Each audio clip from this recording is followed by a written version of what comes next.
Bismillahirrahmanirrahim. Assalamualaikum warahmatullahi wabarakatuh. Alhamdulillah nahmaduhu wa nasta'inuhu wa nastaghfiruh wa na'udzu billahi min syururi anfusina wa min sayyiati a'malina. Man yahdihillahu fala mudilla lahu wa may yudlil fala hadiya lahu. Asyhadu an la ilaha illallah wa asyhadu anna Muhammadan abduhu wa rasuluh. Ba'd fa inna khairal kalami kalamullah wa khairal hadi hadi Muhammadin sallallahu alaihi wa ala alihi wa sahbihi wa sallam. Wa syarrul umuri muhdatsatuha fa inna kulla muhdatsatin bid'ah wa kulla bid'atin dhalalah wa kulla dhalalatin finnar. Ibu-ibu sekalian rahimani wa rahimakumullah.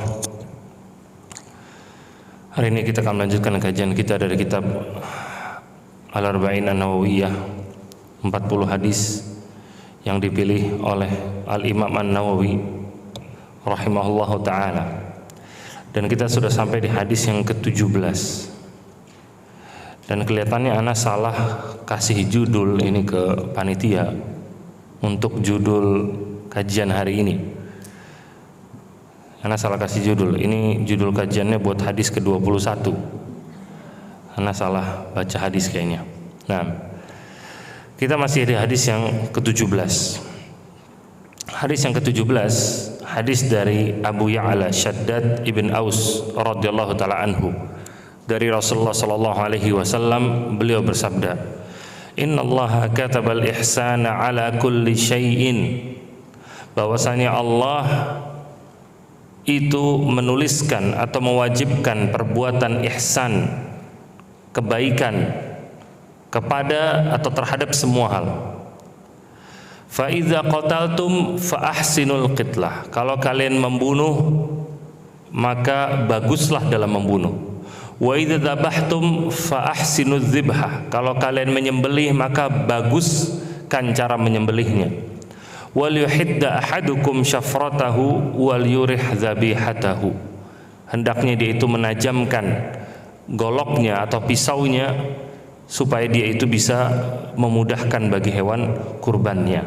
Nah, hadis ini, ibu sekalian rahimani wa rahimakumullah, memiliki kaitan dengan hadis yang sebelumnya, hadis yang nomor 16. Bagaimana hadis yang nomor 16? Itu adalah hadis ketika Nabi SAW mewasiatkan kepada seorang sahabatnya, yaitu la taghdab, la taghdab, la taghdab. Jangan kamu marah, jangan kamu marah, jangan kamu marah. Apa di antara akibat buruk dari marah?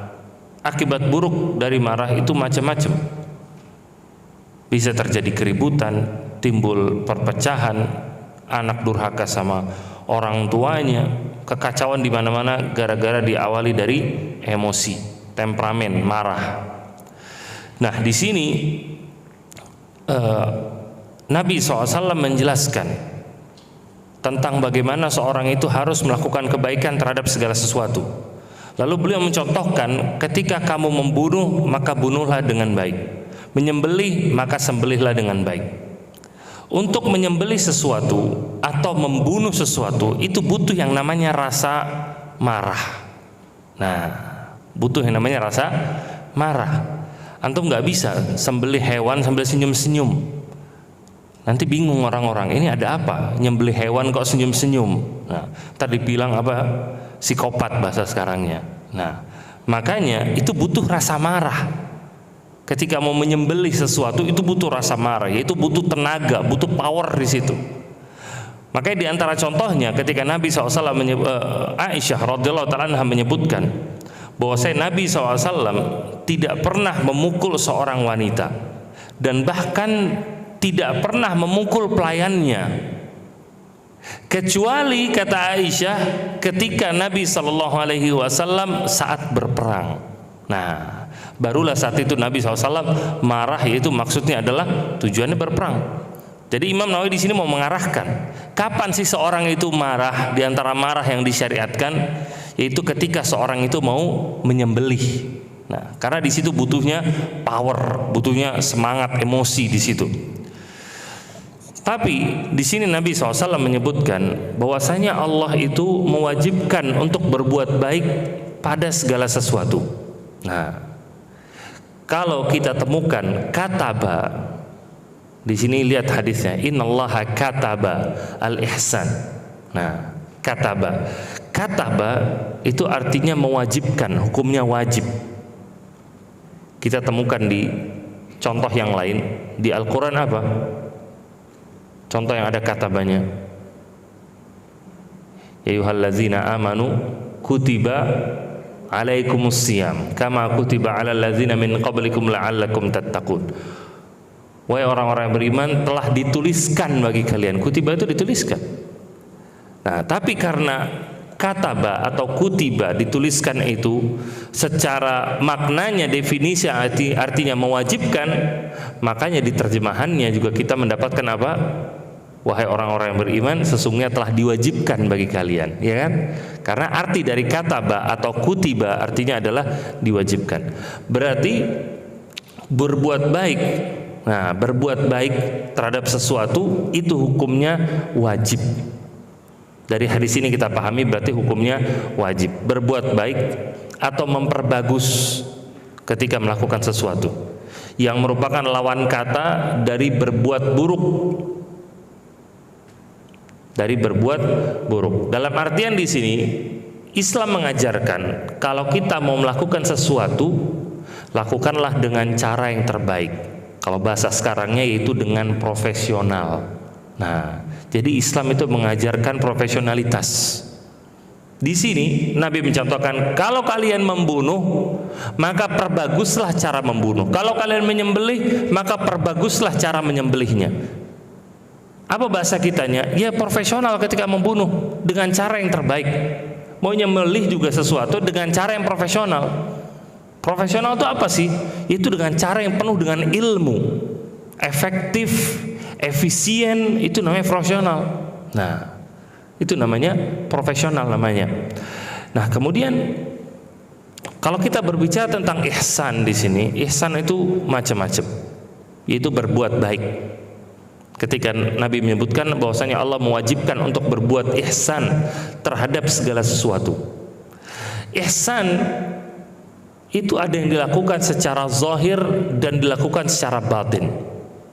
Nah, ihsan itu macam-macam bentuknya. Penerapan ihsan, berbuat baik secara profesional, itu penerapannya banyak di mana-mana. Di antaranya secara batin adalah yang kita kenal namanya maqam munadharah dan maqam muraqabah. Nah, maqam munadharah dan juga maqam muraqabah, ini namanya ihsan atau profesional dalam batin. Ini yang sering kita dengar ketika Nabi SAW ditanya oleh Jibril alaihissalam, ya Rasulullah, akhbirni anil ihsan, kabarkan kepadaku apa itu ihsan. Jibril bertanya. Apa jawaban Nabi SAW? An ta'budallaha ka'annaka tarahu fa in lam takun tarahu fa innahu yaraka. Hafal Bu hadisnya Bu? Hadis nomor 2 loh Bu, bukan nomor 30. Nabi SAW menjawab, ihsan itu adalah engkau menyembah kepada Allah seakan-akan engkau itu melihat Allah. Kalau engkau tidak bisa melihat Allah, maka sesungguhnya Allah itu melihatmu, kata Nabi. Lihat di sini ada dua makom, dua kedudukan yang dijelaskan oleh Nabi SAW. Kedudukan yang pertama yaitu namanya kedudukan munadharah. Munadharah itu melihat, artinya memandang. Munadharah, sebagaimana Nabi sebutkan tadi, engkau beribadah kepada Allah seakan-akan engkau melihat Allah. Melihat, ini makom yang pertama, kedudukan yang pertama. Namanya makom apa tadi? Munadharah, melihat atau memandang. Dan ini makom yang terbaik ketika seorang beribadah. Ketika kita beribadah, mau ibadah apapun, nggak usah dipikirin harus sholat. Mau sholat, mau sedekah, mau baca Al-Quran, mau zikir, mau menyambung silaturahmi dan yang lainnya, kita yakini kita itu sedang melihat Allah. Yang hasilnya apa? Kita melakukan ibadah kita itu didasari karena rasa cinta, mau mempersembahkan sesuatu untuk Allah sebagai bentuk rasa syukur. Nggak ada lagi rasa beban ketika kita melakukan ibadah. Kita nggak merasa terbebani sama sekali. Datang waktu sholat nggak beban, waktunya mengeluarkan zakat nggak beban, mau silaturahmi ke tempat keluarga nggak beban. Kenapa? Ini sebagai bentuk rasa syukur kepada Allah. Saya rela melakukan ini semua karena untuk Allah. Itu namanya maqam munadzarah. Orang yang sampai di maqam ini, dia melakukan ibadah apapun nggak ada rasa capeknya, hilang rasa letihnya. Kenapa? Menikmati dia. Karena dia mau mempersembahkan kepada Rabbul Alamin, Zat yang telah memberikan kepadanya segala sesuatu. Contohnya Nabi SAW. Nabi disebutkan oleh Aisyah, beliau sholat sampai yatawara qadamah, sampai kaki beliau itu bengkak hingga mengeluarkan darah, kata Aisyah. Lalu ditanya oleh Aisyah, wahai Rasulullah, bukankah Allah itu sudah mengampuni dosa-dosamu yang terdahulu dan yang akan datang? Lalu apa jawaban Nabi SAW? Afala akuna abdan syakura. Apakah tidak boleh aku menjadi seorang hamba yang bersyukur? Bersyukur itu kan mempersembahkan, memberikan. Gak ada tuntutan di situ. Kita berbakti sama kedua orang tua kita, berbuat baik kepada kedua orang tua kita ketika mereka sudah tua. Apakah kita dapat gaji? Dapat gaji nggak dari orang tua? Setiap kita datang pulang kampung setahun sekali. Nah, kalau pulang kampung dapat duit, pulang kampung dapat duit, dikasih nggak? Enggak kan? Yang dikasih anak-anak kan? Terus ngapain kita datang? Sebagai bentuk rasa syukur, berterima kasih. Itu bakti kita. Bakti itu kan rasa syukur atas apa yang orang tua berikan kepada kita saat kita masih kecil. Kita dirawat, kita disayangi, kita diberikan pendidikan, apapun kesulitan kita dibantu sama orang tua. Makanya kita tetap rutin mengunjungi orang tua, berbakti kepada mereka sebagai bentuk rasa syukur. Nah, nggak ada rasa berat. Anak ketika pulang kampung membantu orang tuanya nggak ada berat sama sekali. Kenapa? Bentuk persembahan kepada orang tua, rasa syukur. Nah, ini ketika beribadah namanya maqam munadzarah. Seakan-akan dia melihat Allah, seakan-akan Allah ada di depannya. Dia melakukan dengan bentuk ketulusan yang luar biasa sebagai bentuk rasa syukur. Ini maqam yang pertama. Maqam yang kedua namanya maqam muraqabah. Muraqabah itu adalah pengawasan. Dilihat, kalau tadi melihat, sekarang itu dilihat, diawasi. Nabi mengatakan tadi, fa in lam takun tarahu fa innahu yaraka. Kalau kamu tidak bisa melihat Allah, maka sesungguhnya Allah itu melihatmu. Nah, ini tingkatan yang kedua dari ihsan, namanya muraqabah. Memahami bahwasanya Allah itu selalu memantau kita. Allah selalu mengawasi kita, selalu melihat kita. Yang hasilnya pun kurang lebih sama dengan yang pertama, dengan munadzarah. Hasilnya apa? Orang tersebut akan beribadah dengan baik, beribadah dengan sempurna. Kenapa? Dia tahu lagi dilihat sama Allah, dia tahu lagi dipantau sama Allah. Terkadang dalam satu rakaat baru Allahu Akbar langsung ruku, lupa baca Al-Fatihah. Kalau mau diteruskan, ya terusin aja. Tapi dia ingat Allah itu ngelihat dia. Allah tahu dia nggak baca Al-Fatihah.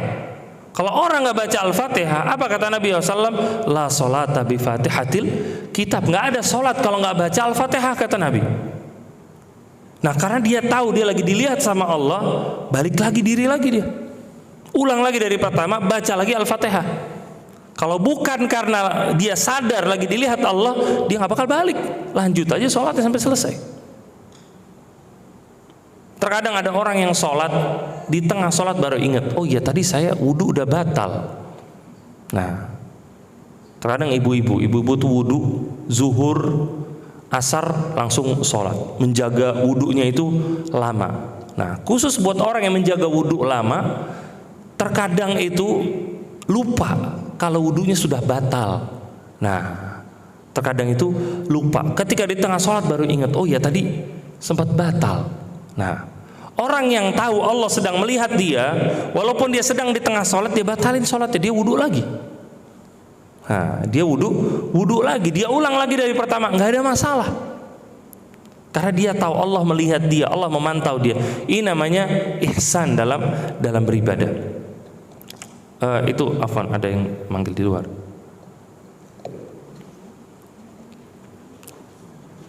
Nah,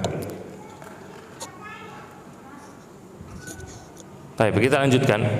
Jadi ini maqam ihsan secara batin. Maqam ihsan secara batin ada dua, yaitu pertama namanya maqam munazarah, yang kedua maqam muraqabah. Dan keduanya tempatnya itu di batin, tempatnya di hati dua-duanya. Kita nggak bisa ngelihat apakah seorang ini beribadah dengan munazarah, apakah seorang ini melihat beribadah dengan muraqabah. Kita nggak tahu. Kenapa? Karena itu ada di batin semuanya, ada di hati. Sama dengan ikhlas, dengan riya. Apa kita tahu ada orang yang ibadah riya? Apa kita tahu ada orang yang ibadahnya ikhlas? Nggak tahu kita. Ada orang yang memberikan sedekah kepada fakir miskin dengan uang yang banyak, dia video, dimasukin ke media sosial dia, disebarkan sama dia. Ada yang berani bilang dia ini riya? Ada yang berani? Gak ada yang berani. Kenapa? Karena ikhlas dan riya tempatnya di hati. Qarinahnya, tanda-tandanya ada. Ada tanda-tanda orang itu ikhlas, ada tanda-tanda orang itu riya, ada tanda-tandanya. Cuma kita nggak bisa menjazam, memvonis 100%, nggak bisa. Kenapa? Tempatnya di hati, nggak bisa. Ini namanya hal yang ada di batin, termasuk ihsan. Ihsan yang ada di batin ini nggak bisa dilihat orang ini dengan munazarah atau muraqabah. Kemudian ada ihsan secara zahir. Nah, ihsan secara zahir. Apa itu ihsan secara zahir? Yaitu dia itu menyempurnakan dari zahirnya dia, terlihat.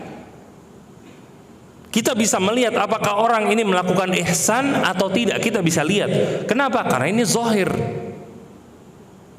Ketika dia sholat, sholatnya itu cepat, ngebut. Ruku, itidal, sujud. Diri lagi, ruku lagi, itidal lagi, sujud lagi, cepat sekali. Ini orang baca apa? Zikir apa enggak? Baca Al-Fatihah apa enggak?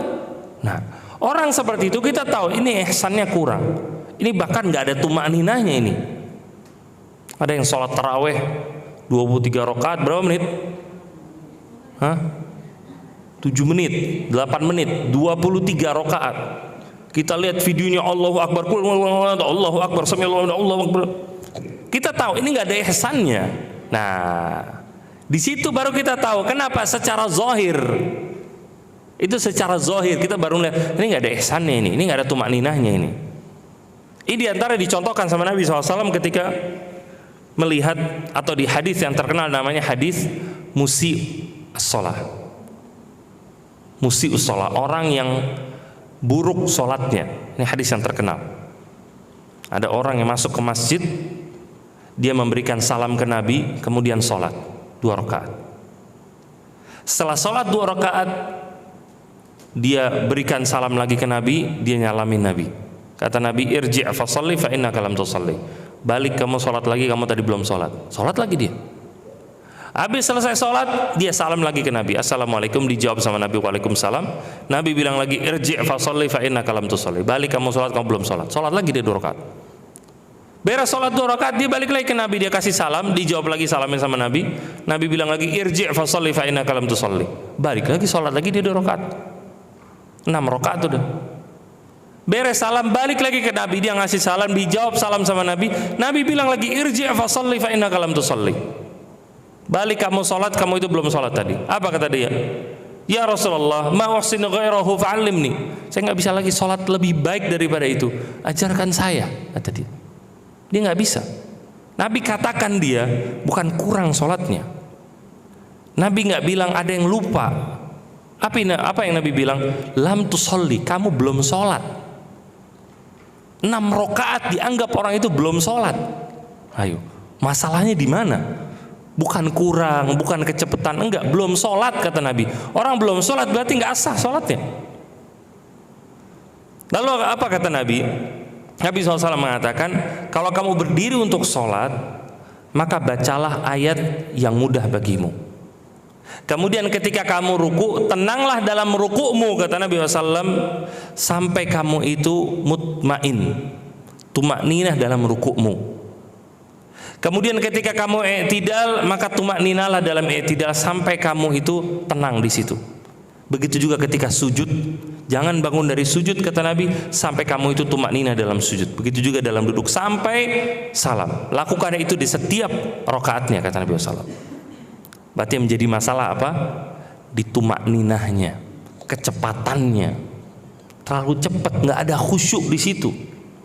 Kenapa Nabi SAW berani menghukumi, berani menegur? Karena zahir, terlihat sama Nabi. Ini juga pernah terjadi di zaman para sahabat. Hudzaifah bin Yaman pernah menegur seseorang yang sholatnya, ruku dan sujudnya itu cepat. Ditegur sama Hudzaifah, "Munzu mata tusalli hadhihi shalah?" Sejak kapan kamu model sholatnya kayak begini? Kata Hudzaifah. Orang ini bilang, "Munzu arba'ina sana." Sejak 40 tahun. Kalau orang ini sudah sholat 40 tahun, berarti Nabi SAW sudah meninggal berapa tahun? Ayo.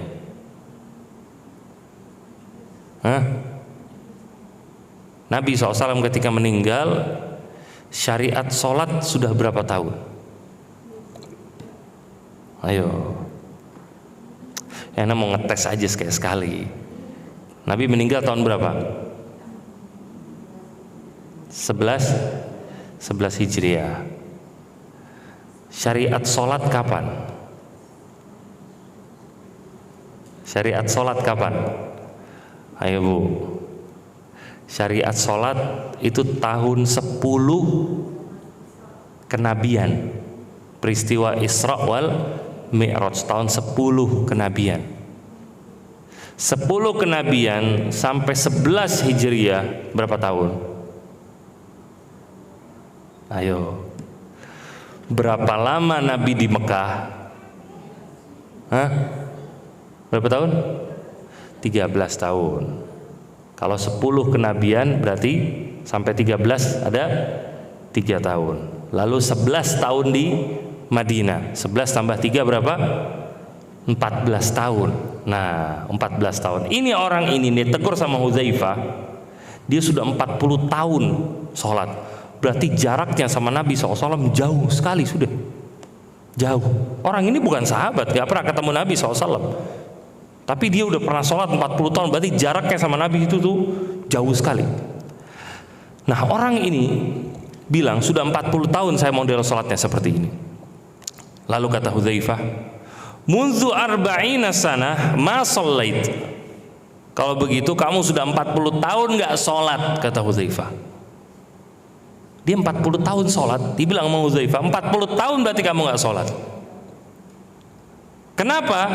Sebabnya karena dia itu mempercepat rukuknya dan juga sujudnya. Nah, sampai kata Hudzaifah, kalau kamu tetap melakukan ini sampai kamu mati, ketahuilah bahwasanya Nabi SAW berlepas diri darimu. Gara-gara sholatnya gak bener. Ini menunjukkan ihsan itu harus secara batin, harus secara zahir. Kita ini iman harus secara batin, harus secara zahir, nggak bisa batin aja. Sebagian wanita disuruh pakai jilbab yang syar'i, apa jawabannya? Jilbabin apa? Hati dulu. Nah, itu batin. Zahirnya gimana? Islam ini mengajarkan batin dan zahir, dua-duanya diurus, jangan cuma satu aja. Ini harus selalu diperhatikan. Bahkan zahir doang, nggak ada batinnya, sama kayak orang munafik. Zahirnya bagus, baik, sholat, batinnya nggak dibenerin, orang munafik. Batinnya aja, zahirnya nggak diurus, ini juga salah, keliru. Dua-duanya harus diurus. Nah, ini namanya ihsan dalam zahir dan juga ihsan dalam batin. Di antara bentuk ihsan dalam zahir yang Nabi SAW contohkan di sini, fa idza qataltum fa ahsinul qitlah wa idza dzabhtum fa ahsinudz dzibha. Kalau kamu itu menyembelih atau membunuh, maka baguslah atau baguskan cara membunuhmu. Kalau kamu menyembelih, maka baguskan cara menyembelihmu. Di sini berarti apa maksudnya membunuh? Membunuh di sini maksudnya adalah ketika di peperangan atau dalam qisas. Jadi dua. Pertama dalam waktu jihad, jihad yang syar'i, bukan yang abal-abal. Yang kedua adalah qisas. Ketika jihad atau qisas ada proses pembunuhan di situ, maka lakukan dengan cara yang terbaik, kata Nabi SAW. Dengan cara yang paling profesional. Bagaimana cara yang terbaik? Itu cara yang termudah, tercepat, dan yang sesuai sunnah untuk menghilangkan nyawa orang. Perhatikan, termudah, tercepat, dan sesuai dengan sunnah. Ini 3 kriteria yang harus dipenuhi. Mau dalam jihad, mau dalam qisas, bahkan termasuk dalam menyembelih.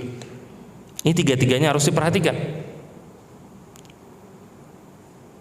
Ketika dalam qisas atau dalam peperangan, saat seseorang sudah mengalahkan orang lain, maka tidak boleh ketika lawannya sudah kalah kemudian dicincang. Ini dilakukan oleh sebagian orang-orang kafir. Ketika sudah mengalahkan musuhnya dipotong-potong sama dia sebagai bentuk kemarahan dia. Dalam Islam nggak boleh.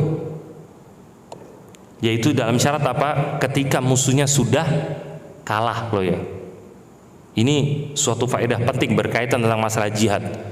Jihad itu syariat Islam. Jangan kita jadi anti jihad gara-gara ada orang yang abal-abal jihadnya. Nah, tentu harus ditegakkan dengan cara yang benar. Para ulama menjelaskan kalau dalam jihad, dalam medan peperangan, sedang mengalahkan musuh, lagi tempur dengan pedang kayak, dengan senjata kayak, ada salah satu bagian badan yang hilang, itu nggak ada masalah. Itu nggak termasuk yang dilarang.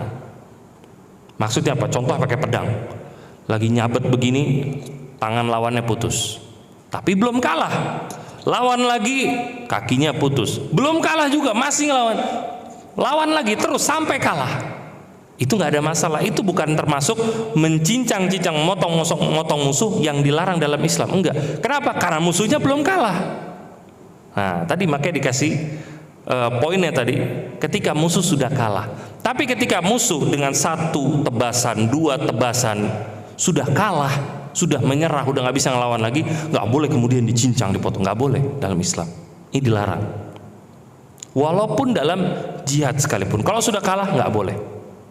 Begitu juga ketika dalam proses qisas. Dalam proses qisas, salah satunya ada yang kita sudah lewat hadisnya, la yahillu damu mri'in muslim illa bi ihda thalath. Tidak ada yang bisa menghalalkan darah seorang muslim kecuali karena 3 hal. Apa diantaranya? Yang pertama, yaitu seorang membunuh orang lain. Nah, seorang muslim membunuh muslim yang lain, atau muslim yang merdeka membunuh muslim yang merdeka. Nah, di situ ada hukum qisas. Pembunuh harus dibunuh. Pertama, harus cepat, harus mudah. Gimana? Pedang harus ditajamkan. Nah, pedang harus ditajamkan. Kemudian dengan cara yang sunnah, langsung di tempat yang paling cepat untuk membunuh dia, yaitu di lehernya dia. Dia disuruh menunduk, kemudian ditebas dari belakangnya, waliyadzubillah, sampai meninggal. Dan itu cara yang tercepat dan sesuai sunnah. Itu qisas namanya. Adapun cara yang tidak sesuai dengan sunnah adalah dengan dicincang tadi, atau ditendang, dipukuli, diseret sampai mati. Nah, ini nggak boleh. Entah dalam jihad maupun dalam qisas, nggak boleh. Nah, ini hebatnya Islam. Ketika marah disalurkan, itu pun tetap ada batasannya. Nggak boleh kemudian membabi buta, nggak boleh dalam Islam. Nah, terkhusus lagi orang yang diqisas. Orang yang diqisas maka tidak boleh dihina. Bukan cuma dibunuh dengan cara yang mudah, itu qisas di sini maksudnya qisas pembunuh yang dibunuh, karena kisos itu banyak. Di sini maksudnya pembunuh yang dibunuh. Tidak boleh dihina, tidak boleh dicela. Nah, tidak boleh dicaci maki, tidak boleh diseret, nggak boleh dipukul, nggak boleh diinjak-injak. Ini orang yang mau dikisos, pembunuh, nggak boleh. Nggak boleh, ini sebelum dibunuh, ntar lagi juga mati, pukulin aja dulu, nggak boleh. Atau seret aja dulu, tendang, telanjangin dulu, nggak boleh. Nah, ini namanya ada sebagian hukum masyarakat seperti itu, nggak boleh dalam Islam. Walaupun orang sudah divonis mati dalam Islam, kehormatannya tetap harus dijaga. Dia memang sudah divonis mati, tapi divonis mati dengan sesuai sunnah. Ingat tadi kriterianya, cepat, mudah, sesuai sunnah. Harus sesuai sunnah.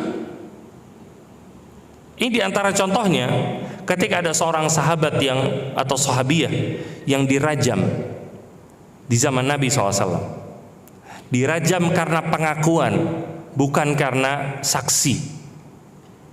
Nah, ada hukum rajam, hukum perzinahan, dihukum karena berzina dalam Islam, itu cuma 2. Ketika pelakunya ketahuan sama 4 orang saksi yang melihat, bukan ngintip, langsung. Atau yang kedua, karena pengakuan dari korban. Nah, mau 4 orang saksi yang melihat secara langsung atau pengakuan dari korban, baru saat itu ditegakkan hukum rajam. Kalau ternyata nggak sampai 4 orang, cuma 3 orang yang melihat, nggak ditegakkan hukum rajam. Atau 4 orang saksi, yang 3 melihat, yang 1 ngintip, nggak bisa. Harus 4 yang melihat. Perhatikan itu hukum Islam, benar-benar mendetail. Atau yang kedua, karena pengakuan dari orang yang berzina. Ini yang terjadi di zaman Nabi SAW. Orangnya datang ke Nabi, ngaku bahwasanya dia itu berzina. Seorang wanita, dia mengaku berzina. Sampai Nabi katakan, apakah kamu hamil? Iya, hamil. Lalu Nabi katakan, lahirkan dulu. Setelah lahir, datang lagi ke Nabi SAW, dia sudah melahirkan. Kata Nabi, susui dulu. Sampai barulah kemudian hari wanita ini dirajam. Ketika dirajam, ada sebagian sahabat ketika dia melemparkan batunya. Nah, karena ini prosesnya harus sesuai sunnah. Ingat tadi, cepat, mudah, sesuai sunnah. Kalau pembunuh, dihukumnya hukum pancung dalam Islam, vonis mati. Tapi kalau pezina, bukan dihukum pancung dalam Islam, hukumnya rajam. Sama-sama vonis mati, tapi dengan cara yang lain. Yaitu apa? Badannya dikuburkan ke tanah, yang tersisa hanya kepalanya. Kemudian kepalanya dilempari dengan batu sampai dia itu meninggal. Nah, ini yang sesuai sunnah. Jadi jangan cepat, mudah, nggak sesuai sunnah, enggak. Ini yang sesuai sunnah. Kemudian ada seorang sahabat yang melempar wanita ini dengan mencela.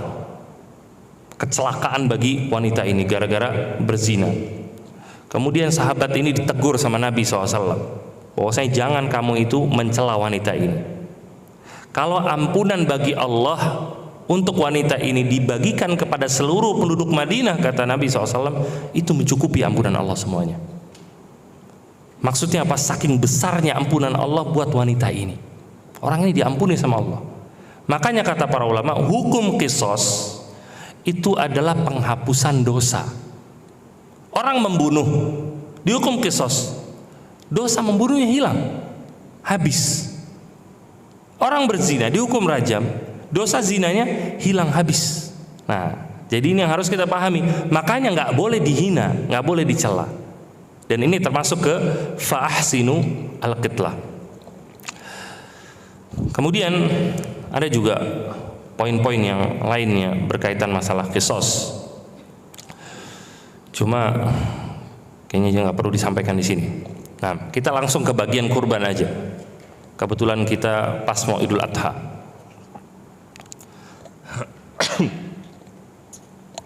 Jadi dalam hukum qisas, selain dihukum pancung, kemudian rajam, ada hukum qisas yang membunuh pelakunya dengan cara dia itu dulu membunuh korbannya. Membunuh pelaku dengan cara dia itu membunuh korbannya dulu. Itu juga salah satu hukum qisas, dan ini pernah ditegakkan sama Nabi SAW. Baik, kita langsung masuk ke poin yang berikutnya. Berbuat baik dalam menyembelih. atau membunuh hewan kurban. Termasuk juga atau yang mengganggu. Jadi menyembelih, membunuh binatang, mau menyembelih karena kurban, atau membunuh hewan yang mengganggu. Ada tikus misalkan, ada kecoa di rumah. Nah, ini semuanya juga tetap harus diperhatikan.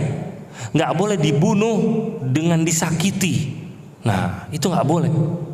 Menyembelih hewan kurban contohnya, ada aturan-aturan yang harus diperhatikan. Apa diantaranya yang Nabi SAW sebutkan di sini? Walyuhidda ahadukum syafratahu. Tajamkan pisaunya, goloknya itu yang mau dipakai buat nyembelih, tajamkan dulu. Itu yang pertama. Kemudian yang kedua adalah menyembunyikan pisau atau golok tersebut dari mata hewan kurban. Ketika mau disembelih, nggak boleh ditampakkan begini, tapi disembunyikan. Nah, kemudian tidak boleh menyembelih hewan kurban di depan hewan kurban yang lain yang belum disembelih atau yang sudah disembelih. Jadi nggak boleh kita ngambil satu kambing disembelih di hadapan teman-temannya. Nah, nggak boleh. Atau kita ngambil dia, nyembelih dia di depan teman-teman yang sudah disembelih duluan.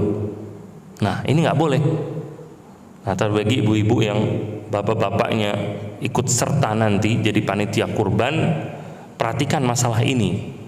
Ini nggak ribet. Ini nggak ribet sama sekali cara ini. Tapi butuh namanya kemauan.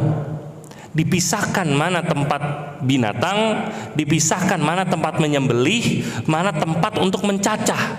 Dipisahkan semuanya. Dan itu bisa asal ada kemauan. Terkadang sebagian orang itu nggak mau, ribetin dalam prakteknya nggak bisa. Kata siapa? Bisa. Ini bisa. Ini yang ngajarin Nabi SAW. Emang yang nyembelih zaman kita doang? Zaman dulu juga udah ada menyembelih. Zaman dulu lebih ribet lagi kalau kita lihat dari zaman sekarang. Emang zaman dulu ada terpal? Nggak ada terpal kan? Sekarang udah ada terpal, udah ada hijab, udah ada tali yang panjang diikat dari tiang ke sini sampai tiang ke sana. Bayangkan Nabi SAW mengajarkan syarat ini di zaman beliau 1400 tahun yang lalu. Belum ada tiang-tiang yang banyak, itu belum ada seperti zaman sekarang. Belum ada terpal-terpal, tapi Nabi tetap mengajarkan jangan sembelih di hadapan hewan yang lain. Nabi ajarkan. Nah, diajarkan sama Nabi SAW. Jadi ini harus diperhatikan nanti. Tempat hewan kurban itu sendiri. Digiring hewan itu ke tempat penyembelihan, disembelih di situ. Setelah disembelih, dibersihkan darahnya, hewan ini dipindahkan ke tempat pencacahan. Tempat itu semuanya sudah ditutupi sama koridor-koridor, hijab-hijab semuanya. Jadi hewan yang baru nanti yang mau dibawa ke tempat penyembelihan, dia nggak bakal ngelihat temannya yang sebelumnya disembelih. Nggak bakal ngelihat ada bekas-bekas di situ. Kenapa? Temannya sudah dipindahin ke tempat pencacahan. Nah, ini bisa asalkan ada kemauan. Jadi ini harus diperhatikan. Lalu selanjutnya, khusus untuk membunuh hewan yang mengganggu adalah dibunuh dengan cara yang termudah dan tercepat. Nah, contoh tikus, nggak mungkin kita sembelih tikus, ya kan? Tapi tikus ini pun harus dibunuh dengan cara yang termudah, nah dan tercepat. Gimana Bu caranya? Hah? Pernah bunuh tikus nggak Bu? Dipukul, ya kan? Biasa dipukul pakai sapu sampai mati. Nggak ada masalah. Ya memang begitu caranya. Nah, nggak bisa. Jangan dipukul, ditangkap sembelih dulu. Nggak bisa. Nah, kita digigit akhirnya nanti. Keburu kabur tikus, saya nangkapnya gimana? Nggak bisa. Nah, itu jadi dipukul caranya salah satunya. Nah, yang tidak boleh adalah disiksa.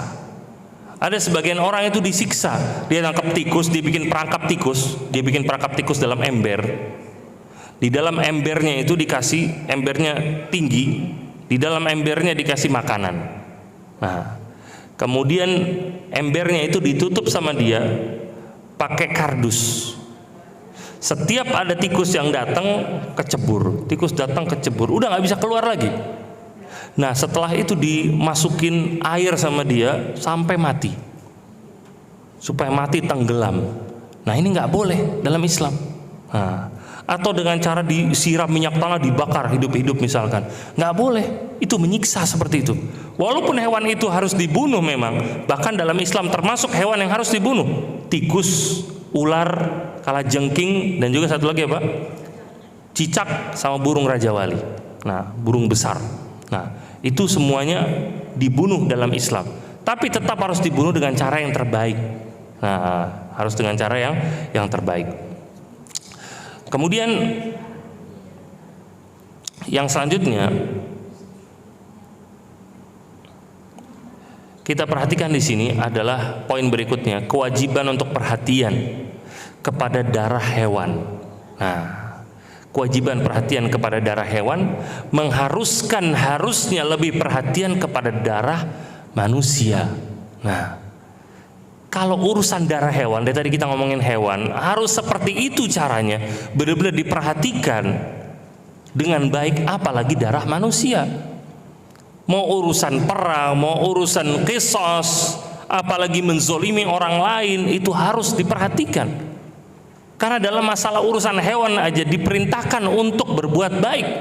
Dalam artian, kalau nggak berbuat baik kepada hewan, dalam penyembelihannya bisa berdosa orangnya, bisa berdosa orangnya.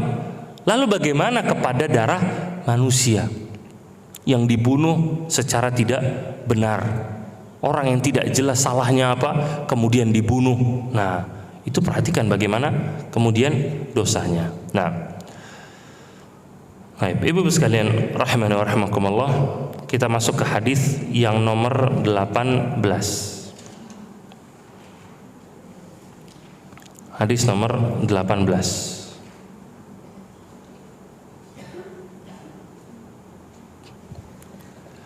Hadis dari Abu Dzar, Jundub ibn Junadah, wa Abi Abdurrahman, dan juga Abu Abdurrahman Muadz ibn Jabal radhiyallahu taala anha. Dari Rasulullah sallallahu alaihi wasallam bersabda. Jadi hadis ini diriwayatkan oleh dua orang sahabat. Yang pertama Jundub ibn Junadah, dan yang kedua adalah Muadz bin Jabal. Yang mana keduanya adalah orang-orang yang cerdas dari kalangan para sahabat, orang-orang yang faqih dari kalangan para sahabat. Keduanya meriwayatkan dari Rasulullah sallallahu alaihi wasallam. Beliau bersabda, "Ittaqillaha haitsu ma kunta." Bertakwalah kepada Allah dimanapun kamu berada. Wa atbi'is sayyi'atal hasanata tamhuha, dan ikutilah setiap keburukan dengan kebaikan yang itu akan menghapuskan dosanya. Wa khaliqin nasa bi khuluqin hasan, dan pergaulilah manusia dengan akhlak yang baik. Hadis ini diriwayatkan oleh Imam At-Tirmidzi dan beliau mengatakan hadisnya hasan. Nah, yang pertama, kita perhatikan hadis ini secara umum. Nabi SAW mengajarkan kita untuk memiliki hubungan kepada Allah, memperhatikan hubungan kepada Allah, memperhatikan hubungan kepada diri sendiri, memperhatikan hubungan kepada masyarakat. Nabi mengatakan, ittaqillah, bertakwalah kepada Allah. Ini kan hablum minallah, hubungan dengan Allah. Kemudian ikutilah setiap keburukan dengan kebaikan, itu akan menghapuskan dosanya. Ini kan hubungan dengan diri sendiri. Terkadang seorang dapat pahala, terkadang seorang dapat dosa. Apa yang harus dilakukan? Lakukan kebaikan yang lain untuk menghapuskan dosanya. Kemudian yang ketiga, pergauli manusia, masyarakat dengan cara yang baik. Ini kan hubungan dengan masyarakat sekitar. Ini kata para ulama, hadis ini termasuk jawami'ul kalim. Apa jawami'ul kalim, Bu? Anda udah pernah jelaskan di sini. Apa jawami'ul kalim? Ya? Apa? Kebaikan yang banyak. Salah. Jawami'ul kalim itu termasuk mukjizatnya Nabi SAW, yaitu suatu perkataan yang ringkas tapi syarat dengan makna.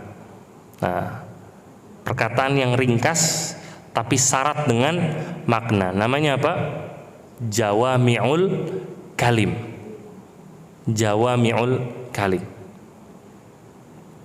Perkataan yang ringkas tapi syarat atau padat dengan makna. Dan hadis ini adalah diantaranya. Nabi mengucapkan di sini suatu perkataan yang ringkas, tapi maknanya benar-benar mencakup padat sekali di sini. Mencakup banyak hal. Mencakup bertakwa kepada Allah. Ittaqillah haitsu ma kunta, kata Nabi.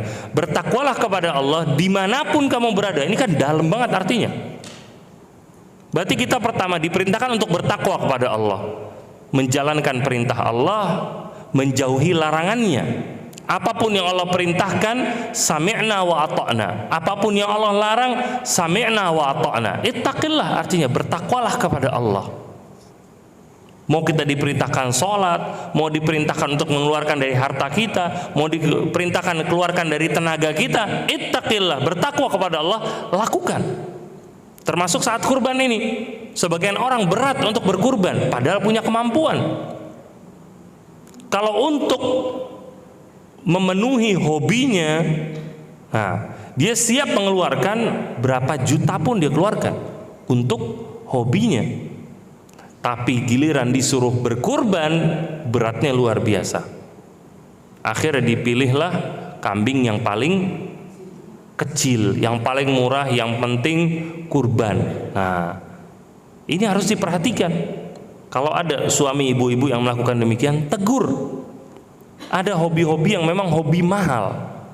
Hobi sepeda, murah apa mahal? Kelihatan sepeda kayak anak-anak kecil zaman dulu. Ternyata sepeda bapak ini banyak yang mahal-mahal. Anak pernah ke toko sepeda.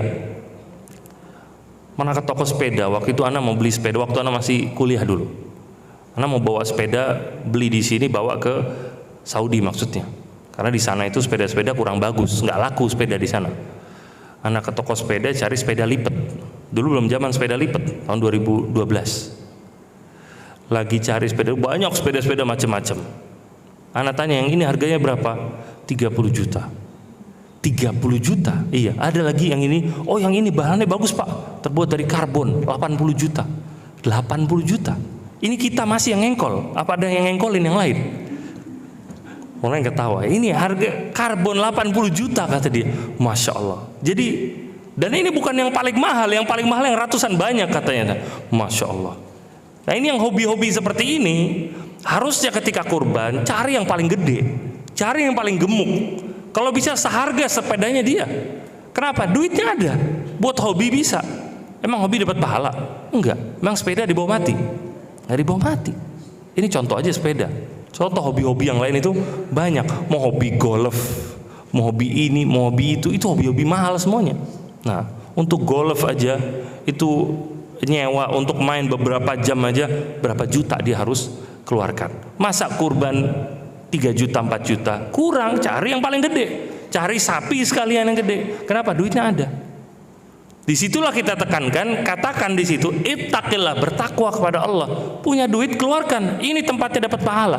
Ittaqillah, bertakwa kepada Allah. Nah, kemudian nggak cukup di situ. Nabi mengatakan ittaqillah haitsu ma kunta, dimanapun kamu berada, kata Nabi. Ini kan dalam maknanya. Ini jawami'ul kalim.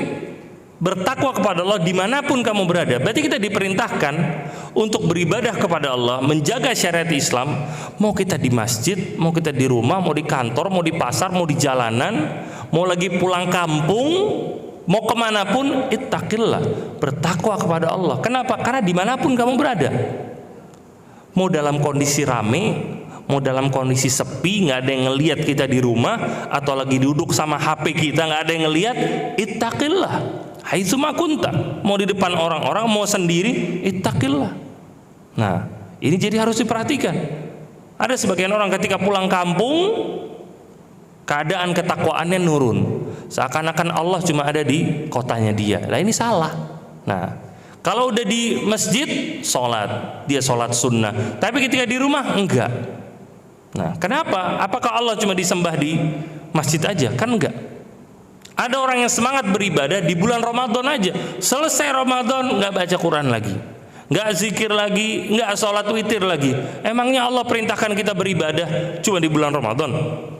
Apakah Allah, Nabi SAW bilang di sini, ittaqillaha fi syahr Ramadan? Enggak. bertakwalah kepada Allah di bulan Ramadan. Enggak. Nabi katakan haitsuma kunta, dimanapun kamu berada. Jadi introspeksi bagi kita semua. Apakah ibadah kita sekarang sama seperti bulan Ramadan kemarin? Atau lebih baik dari sebelum kita masuk bulan Ramadan? Ini introspeksi bagi kita semua, evaluasi. Apakah Quran kita sekarang sudah dibalikin lagi ke rak-raknya? Nah, beres lebaran, ya beres juga baca Al-Qurannya, beres juga witirnya, beres juga sedekahnya, semuanya beres. Ya nggak boleh seperti itu. Kenapa? Ittaqillaha haitsuma kunta. Nah, termasuk baca Quran, ibu-ibu sekalian, lakukan setiap hari. Jadikan Al-Quran itu, tilawah Al-Quran sebagai pembuka hari kita. Bangun tidur, sholat, zikir, habis itu baca Quran. Jadikan itu pembuka dari hari kita, supaya kita dapat keberkahan di hari itu. Kita akan mengharapkan keberkahan.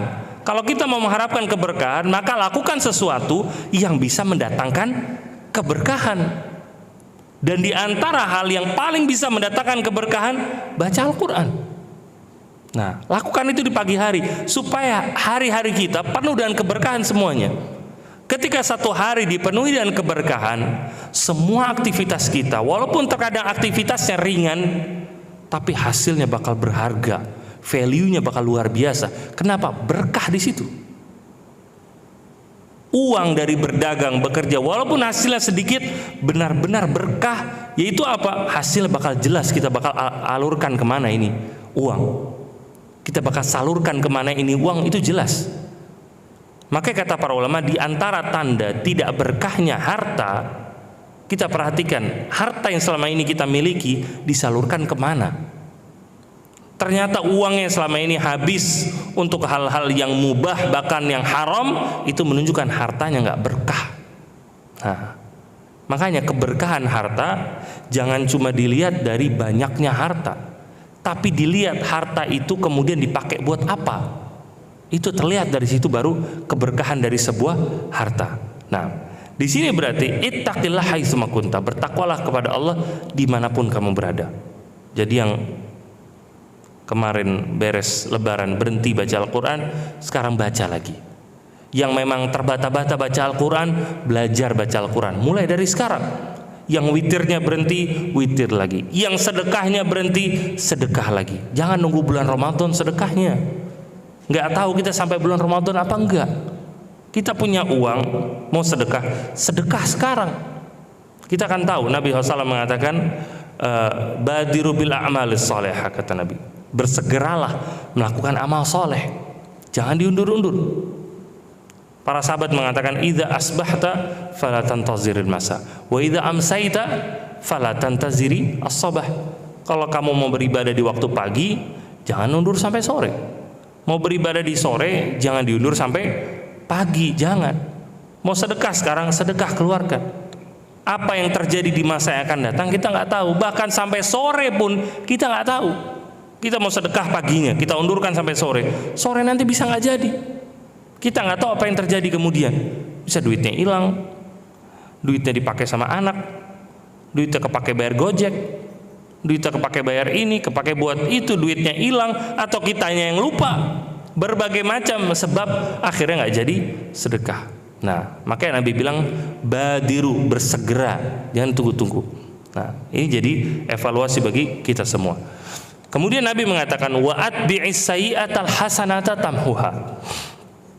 Dan ikuti setiap keburukan dengan kebaikan, itu akan menghapus dosanya. Ini teguran dari Nabi untuk supaya kita itu memperhatikan diri kita masing-masing.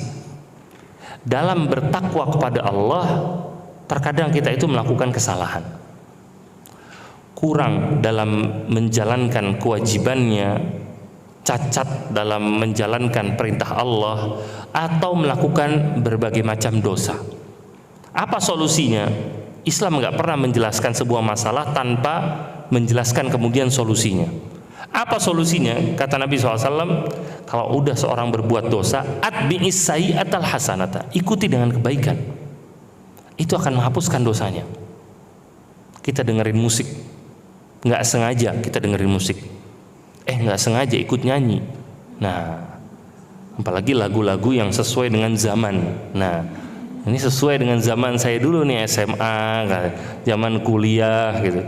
Sesuai. Kadang mulut ini ngikut tanpa disadari, menikmati akhirnya. Nah, itu dosa. Manusia biasa berdosa.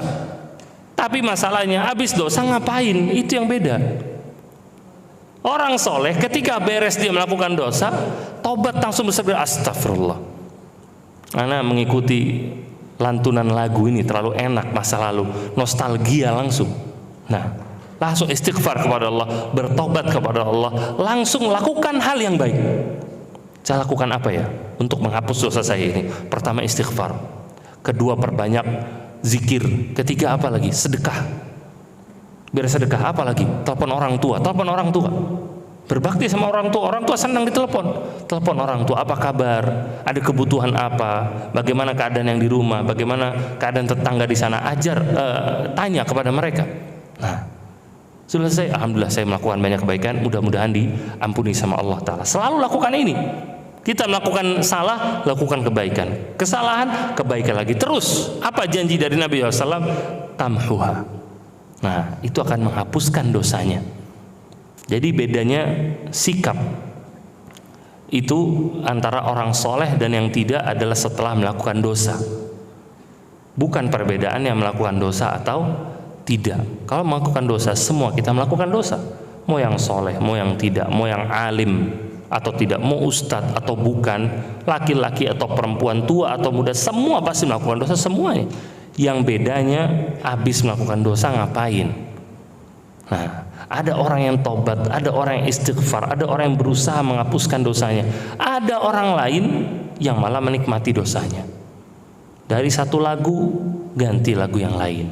Nah, dari satu lagu cari liriknya, ingat-ingat lagi liriknya, ikut nyanyi lagi, terus panjang. Dari satu lagu pindah nanti satu album, bakal pindah. Kenapa? Ya itulah setan namanya, menarik sedikit demi sedikit, setan seperti itu. Nah, makanya jangan kita mau terjerumus. Kemudian bagian yang ketiga, kata Nabi SAW, wa khaliqin nasa bi khuluqin hasan. Pergauli manusia, masyarakat dengan pergaulan yang baik. Ini kesempurnaan dari hadis ini. Ini suatu hal yang kita nggak bisa pisahkan dari diri kita. Makanya kita sering mendengar manusia itu makhluk sosial. Nah, makhluk sosial, kita bersosialisasi dengan yang lain, bergaul dengan yang lain.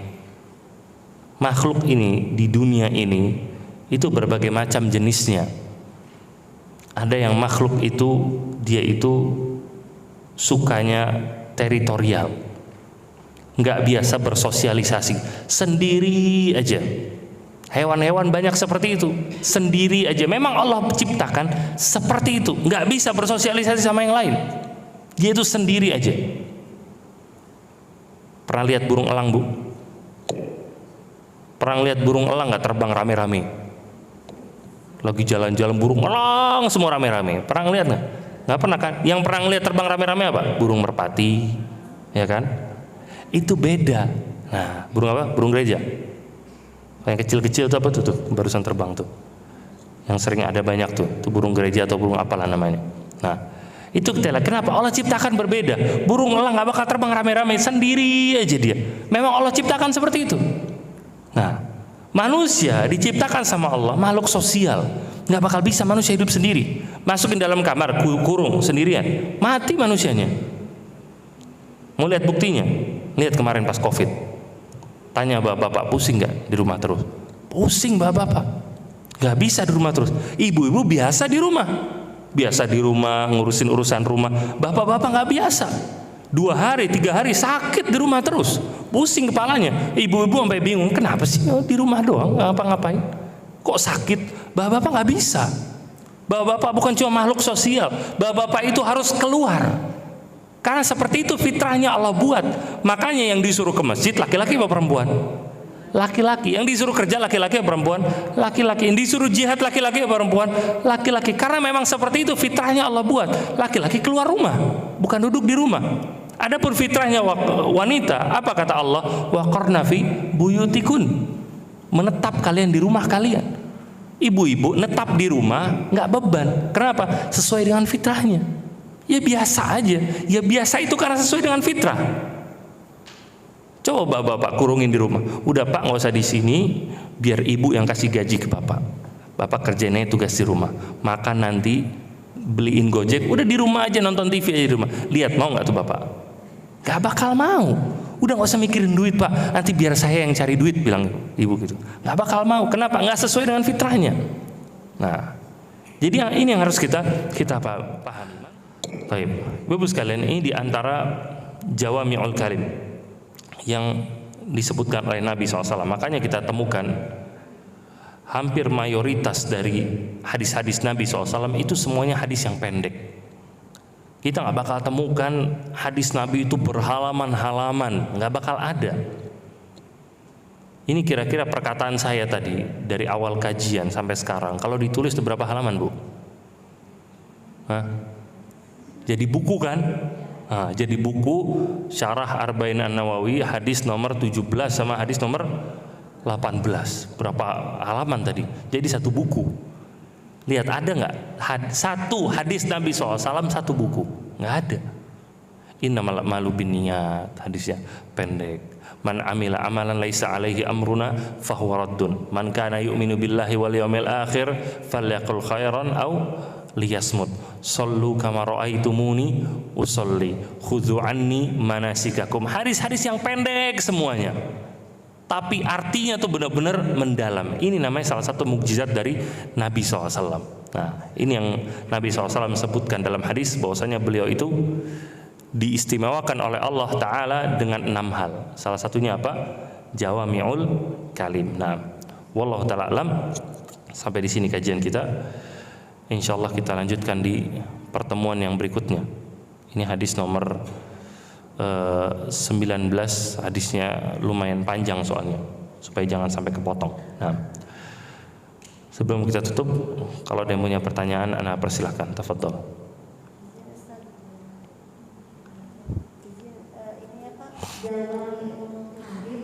Kalim. Kalim. Kaf lam mim. Kalim. K-A-L-I-M. Nah, perkataan yang singkat tapi syarat dengan makna. Afwan.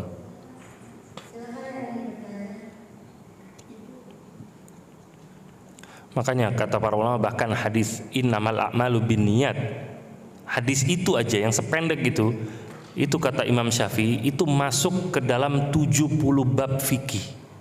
Hadis cuma innamal a'malu binniyat aja masuk ke 70 bab fikih, padahal pendek, menunjukkan itu maknanya yang mendalam.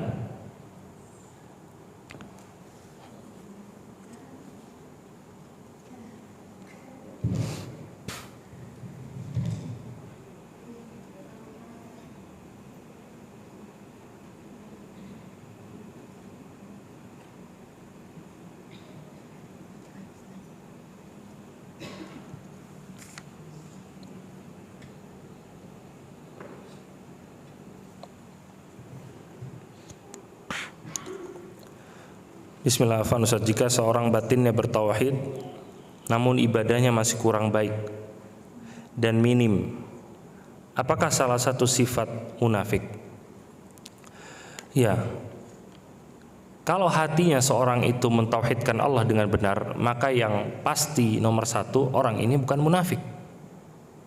Karena orang munafik itu hatinya isinya kekufuran, isinya bukan tauhid.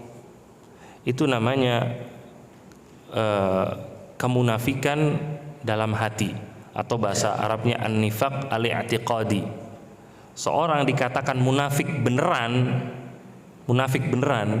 kalau dia punya nifaq i'tiqadi, kemunafikan dalam hati, dalam keyakinan.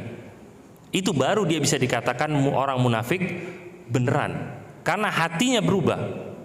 Nah, adapun orang yang kurang dalam amalnya sedangkan hatinya itu bertauhid, ini bisa jadi memiliki namanya nifaq amali, kemunafikan dalam amalannya. Nah, kemunafikan dalam amalannya. Apakah orang ini orang munafik? Jawabannya enggak. tapi dia memiliki sifat dari salah satu sifat orang munafik. Apakah dia orang munafik? Enggak. Dia punya sifat orang munafik. Nah, jawabannya seperti itu. Di antaranya ketika Nabi SAW mengatakan arba'un man kunna fihi kana munafiqan. Ada 4 hal yang jika dimiliki oleh seseorang maka dia akan termasuk orang munafik, atau di hadis yang lain 3. Di antaranya apa? Idza wa'ada akhlafa, kalau berjanji dia ingkari. Nah, wa idza hadatsa kadzaba, kalau cerita bohong. Yang ketiga, wa idza tumina khana, kalau dikasih amanat dia khianat.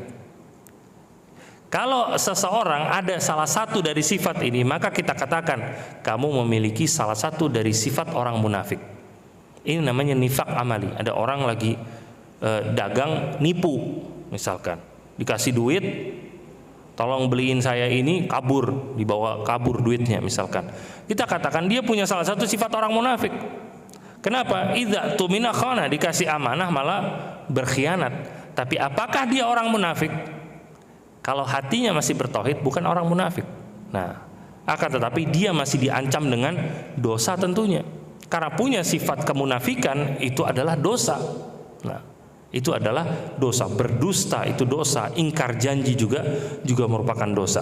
Nah, jadi minimnya ibadah dari seseorang, apakah itu sifat orang munafik? Dilihat dulu ibadah apa yang dia itu minim. Kalau yang minimnya adalah ibadah yang sunnah, maka nggak ada masalah.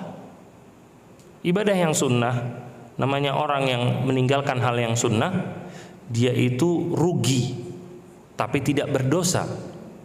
Bahkan seorang Arab Badui yang datang ke Nabi SAW, dia mengatakan, ya Rasulullah, kalau saya mengucapkan 2 kalimat syahadat, saya mendirikan sholat, saya berpuasa Ramadan, kemudian saya menghalalkan yang halal, mengharamkan yang haram, apakah saya masuk surga? Kemudian saya tidak tambahkan, udah saya itu aja yang saya lakukan, kata dia. Apakah saya bisa masuk surga? A'adkhulul jannah, kata dia. Nabi katakan, iya, kamu bisa masuk surga. Apa yang dijaga? 2 kalimat syahadat yang dijaga, puasa Ramadan dijaga, sholatnya dijaga, kemudian menghalalkan yang halal, menjauhi yang haram, bisa masuk surga dia. Nah, jadi kalau yang maksudnya minim di sini adalah sunnahnya, maka orang tersebut bukan munafik, jelas dia nggak salah sama sekali, tapi tentunya tetap dimotivasi. Karena hal yang sunnah itu menjaga hal yang wajib, itu menjaga supaya yang wajib nggak ditinggalin, sunnahnya dikerjain. Makanya kita dapati orang yang menjalankan yang wajib itu terkadang menjalankan yang sunnah, atau orang yang menjalankan yang sunnah pasti dia menjalankan yang wajib, itu pasti. Nggak ada orang sholat sunnah tapi nggak sholat wajib, ada nggak? Rajin puasa Senin Kamis tapi Ramadan nggak mau puasa, ada nggak? Nggak ada. Pasti dijaga yang wajib, pasti. Tapi, nah, yang sebaliknya ada. Nah, yang sebaliknya ada orang yang menjalankan yang wajib tapi nggak mengerjakan yang sunnah, itu ada. Nah, makanya fungsi dari yang sunnah itu untuk menjaga yang wajib. Kemudian kalau yang minim ini adalah yang wajib, maka orang itu berdosa, tapi bukan munafik. Orang itu berdosa. Dia harus beristighfar kepada Allah, dia harus tobat kepada Allah. Apalagi nggak pernah sholat misalkan, sholatnya bolong-bolong misalkan, maka harus tobat dengan tobatan yang nasuha. Nah,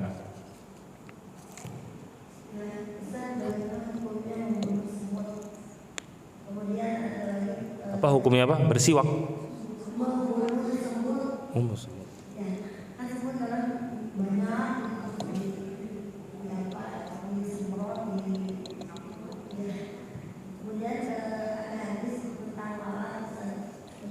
Lalat.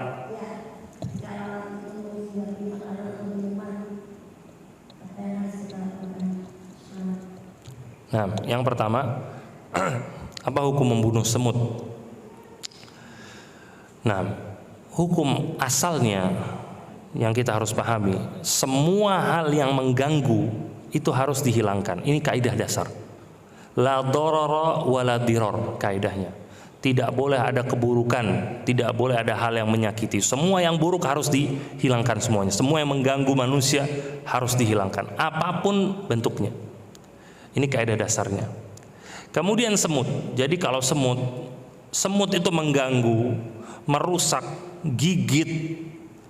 Makanan ditinggalin sedikit udah semutan, kita akhirnya nggak bisa makan. Buka Indomie isinya semut, pernah Bu? Nah, akhirnya nggak bisa makan Indomie akhirnya. Nah, kalau kondisi seperti itu, mengganggu seperti itu, maka nggak ada masalah dibunuh. Nggak ada masalah dibunuh. Khususnya semut-semut yang memang menggigit, semut yang merah, yang kecil, apalagi semut merah yang besar, rang-rang itu, atau semut hitam yang besar itu menggigit semuanya. Yang secara khusus ada larangan dari Nabi SAW untuk dibunuh adalah semut hitam yang kecil. Nah, semut hitam yang kecil itu dilarang sama Nabi SAW untuk dibunuh. Kita perhatikan semut hitam yang kecil itu nggak pernah gigit. Dia cuma ngambil makanan, habis ngambil pulang. Nah, dia itu pasukan bersih-bersih. Semut hitam yang kecil, bukan semut merah ya. Semut merah digigit tidak.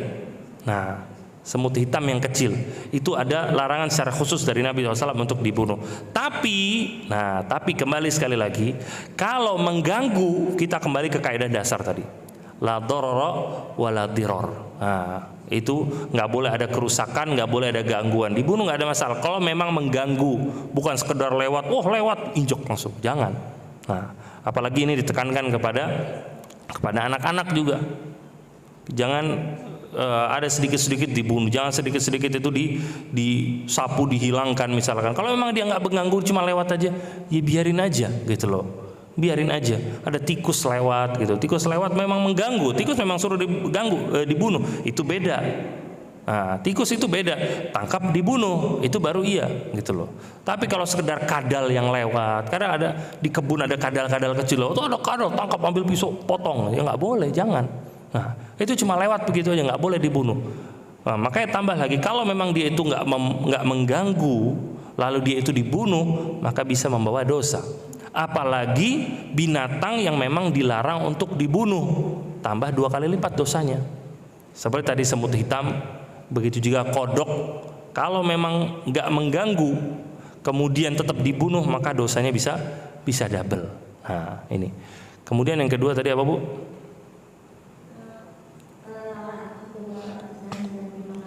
Nah, berkaitan tentang lalat, Nabi SAW mengatakan, idza dakhala dzubabu fi ina'i ahadikum aw fi syarabi ahadikum. Kalau ada seekor lalat masuk ke dalam minuman kalian, masuk ke dalam minuman kalian, maka Nabi SAW mengatakan, maka masukkanlah dia. Nah, dicelupkan, masukkanlah.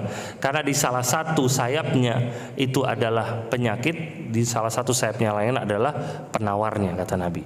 Jadi kalau ada lalat masuk ke minuman kita, menggenang di atas minuman kita, celupin. Habis celupin, ambil buang. Nah, udah praktek Bu? Ustaz, dari tempat sampah, Ustaz, kotor dari kotoran-kotoran. Dari dulu memang lalat kerjaannya juga di tempat sampah. Emang sekarang doang lalat hidup ke tempat sampah? Kalau dulu enggak ya, dulu emas gitu ya datangnya ke duit, enggak. Dari dulu emang lalat kerjaannya ke tempat sampah sama kotoran, memang dari dulu. Nah, sampai sekarang ya sama. Tapi Nabi syariatnya sama. Kalau dia itu masuk ke dalam minuman kita, masukkan dia. Masukkan, kemudian keluarkan, kemudian diminum. Ini yang pertama. Ya. Oh, lalatnya mau dimakan juga? Ya, habis dicelupin lalatnya dibuang. Bukan jadi kayak vitamin terus diminum juga, ya beda. Nah, ya jangan. Nah, ini option yang pertama. Option yang kedua, tetap boleh seorang kalau ada lalat masuk minumnya, kemudian minumannya dibuang, diganti minuman yang baru, itu nggak ada masalah. Kalau memang dia nggak mau menjalankan, itu nggak ada masalah. Tapi, nah ada tapinya. Tapi dia melakukan itu bukan karena mengingkari hadisnya. Nah, dia bukan karena mengingkari hadisnya, dia cuma nggak mau menjalankan aja. Nah, dia nggak mau menjalankan aja. Dia mengimani, dia tahu itu benar. Nabi mengatakan salah satu sayapnya racun, salah satu sayapnya lagi penawarnya. Kita yakini. Saya yakin, kalau memang itu dicelupkan, saya dipaksa minum, saya minum, nggak ada masalah. cuma saya nggak mau lakukan. Saya lebih baik ambil air yang baru. Ini pun nggak ada masalah. Nah, ini nggak ada masalah. Tapi kita kalau mengasih contoh kepada anak, kepada keluarga kita, karena ini ajaran Nabi SAW, kasih contoh ke mereka, saya mengerjakan. Nah, nggak ada masalah, kasih contoh ke mereka supaya mereka itu yakin dengan ajaran Nabi SAW. Nah, baik, kalau cukup kita tutup sampai di sini. Wallahu ta'ala alam. Wassallallahu alaihi Muhammad wa ala alihi wa sahbihi wa atba'i bi ihsan. Subhanakallahumma bihamdika asyhadu an la ilaha illa anta astaghfiruka wa atubu ilaik. Wassalamualaikum warahmatullahi wabarakatuh.